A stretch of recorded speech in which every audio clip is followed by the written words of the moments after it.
মদনপুরে কুরবানির গরু নামানো শুরু হয়ে গেছে। মদনপুরের রাস্তা দিয়ে আসতেছিলাম, হঠাৎ চোখে পড়লো সালাম স্টিলের সামনে একের পর এক গরু নামানো হচ্ছে।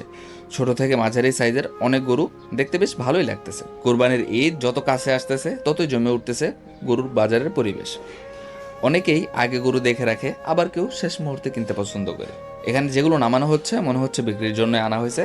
তাই আপনারা যদি কোরবানির জন্য গরু দেখতে চান তাহলে একবার ঘুরে যেতে পারেন সালাম স্টিলের সামনে। আচ্ছা, আপনারা কোরবানির জন্য ছোট গরু পছন্দ করেন নাকি বড় গরু? কমেন্টে জানাবেন।